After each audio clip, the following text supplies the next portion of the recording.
Aujourd'hui, je voudrais vous parler du temps, mais pas dans l'aspect vraiment gestion du temps, et plutôt le rapport qu'on a au temps.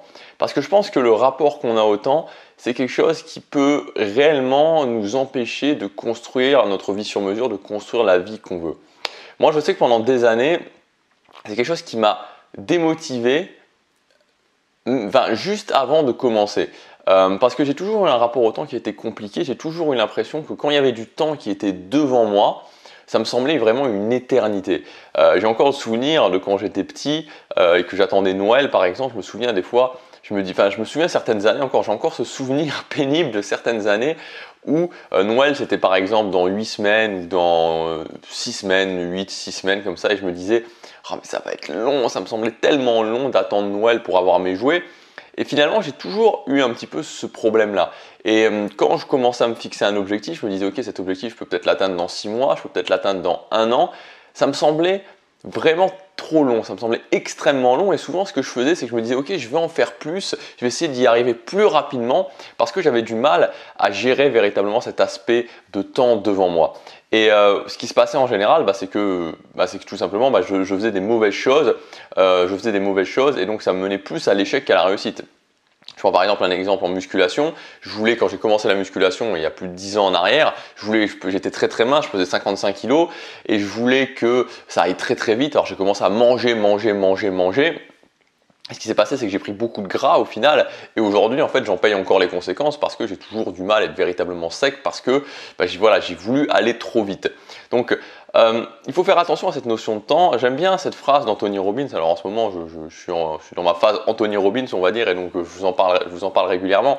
Mais ce côté où ce que dit Robbins, c'est vraiment une phrase qui m'inspire, c'est que les gens surestiment énormément ce qu'ils peuvent faire en 1 an, mais sous-estiment énormément aussi ce qu'ils peuvent faire en 10 ans. C'est-à-dire qu'aujourd'hui, vous avez cette tendance, et c'est une tendance naturelle, à surestimer ce que vous allez pouvoir faire dans l'année, et à sous-estimer énormément ce que vous allez pouvoir faire dans 10 ans. C'est-à-dire qu'en 10 ans, on peut faire des choses qui sont absolument extraordinaires, des choses qui sont vraiment complètement folles. On peut devenir un maître dans une activité, vous pouvez vraiment faire un truc absolument hallucinant. Mais ce qui va vous retenir, ce qui va me retenir, ce qui va retenir en général les gens justement d'arriver à ça, c'est ce problème de gestion du temps.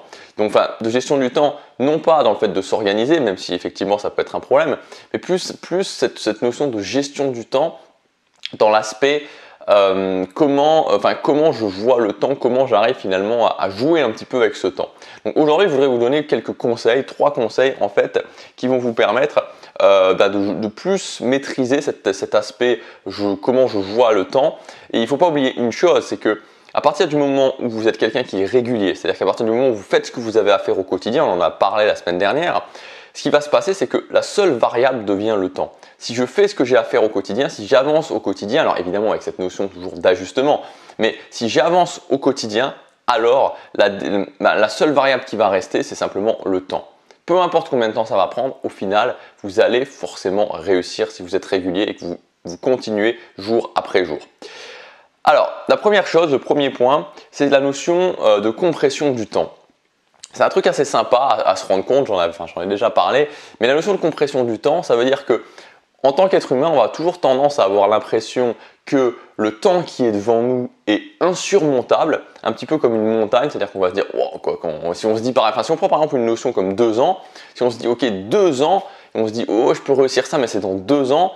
Peut-être que si vous vous dites actuellement, ok, mon objectif, je peux l'avoir dans 2 ans, vous dites, wow, 2 ans quoi. Dans 2 ans, on sera en octobre 2020.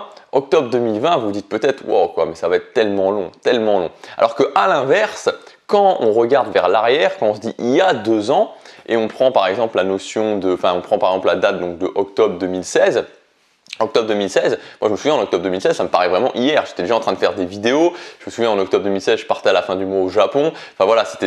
Ça me semble hier concrètement. Octobre 2016 me semble hier. Je ne sais pas si vous, octobre 2016, vous semble hier, mais vous voyez cette notion de compression du temps. Quand je regarde 2 ans en avant, ça me semble long, voire très long. Quand je regarde 2 ans en arrière, je me dis c'était hier. Et plus on prend une longue distance, plus on prend une longue période, et plus ça s'amplifie. Si je regarde 5 ans en avant, je dis dans 5 ans, wow, dans 5 ans c'est vraiment très long. Alors que si je regarde 5 ans en arrière, ça paraît pas finalement si différent que 2 ans en arrière.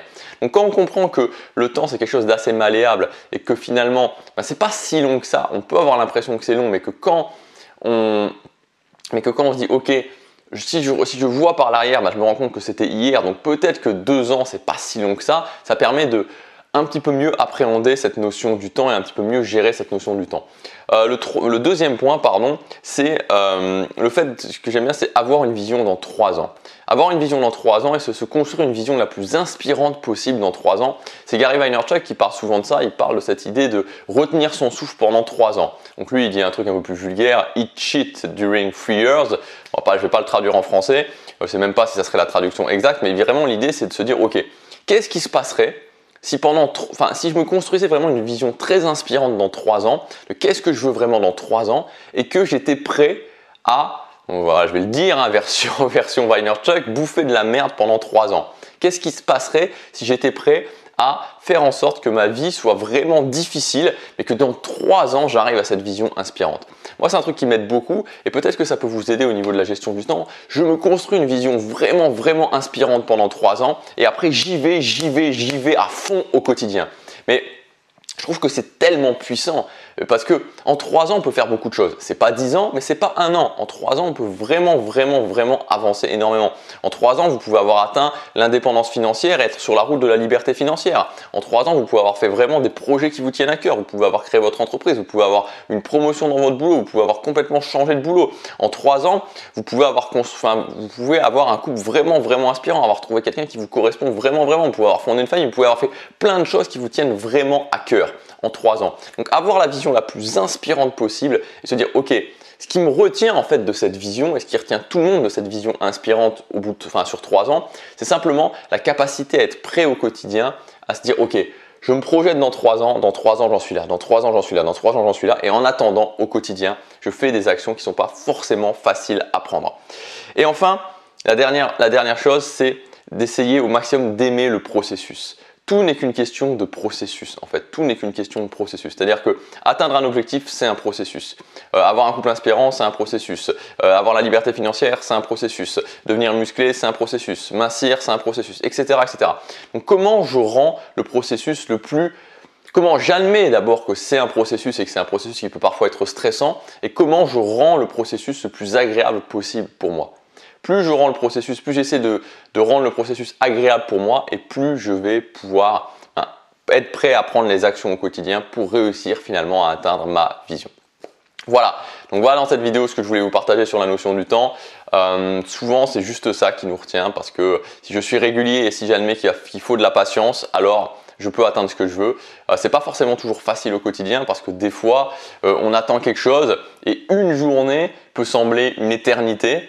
Et c'est vrai, moi je l'ai souvent vécu voilà, des fois on se dit ok, j'ai cet événement là et une journée peut sembler une éternité, mais voilà, c'est un peu, il faut apprendre à dealer avec ça, il faut apprendre à continuer quand même, et il faut apprendre à faire ce qu'on a à faire au quotidien, être régulier, savoir que tout finit toujours par arriver tant que je passe à l'action. Je vous dis à demain, passe à l'action justement, chaque jour compte.